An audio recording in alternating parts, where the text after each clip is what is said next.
প্রত্যেকটা সিক্রেট উপকরণে বেগুনি যেমন ঘন্টার পর ঘন্টা ফোলা থাকবে, একটুও নেতিয়ে যাবে না, তেমন খেতেও হবে সুপার টেস্ট। তো বেগুনি বানানোর জন্য একটা বেগুনকে এইরকম লম্বা লম্বা এরকম পাতলা করেই কিন্তু কেটে নিয়েছি।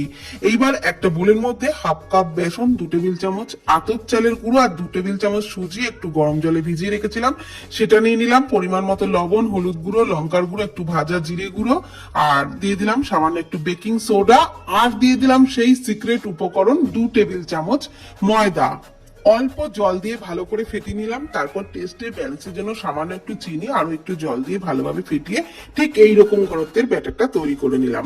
বেগুনি আরো মুচমুচে হওয়ার জন্য 1 টেবিল চামচ উষ্ণ গরম তেল দিয়ে ভালো করে ফেটিয়ে নেওয়ার পর এক এক পিস করে বেগুন ওই ব্যাটারে ডুবিয়ে কড়াইয়ে সাদা তেলের মধ্যে ছেড়ে গ্যাসের ফ্লেম মিডিয়াম টু লোতে রেখে উল্টে পাল্টে বেশ মুচমুচে করে এইরকম লালচে রং ধরিয়ে ভেজে নিলাম। এইরকম একটু লালচে রং ধরিয়ে ভাজলে বেগুনি যেমন অনেকক্ষণ পর্যন্ত ফোলা থাকবে, তেমনই কিন্তু মুচমুচেও হবে। আর ময়দা অবশ্যই করে দেবেন, ময়দার জন্যই কিন্তু বেগুনি অনেকক্ষণ পর্যন্ত একই রকম ফোলা থাকবে। আর সুজি যা যা উপকরণ দিয়েছি তাতে দারুণ টেস্টও হবে।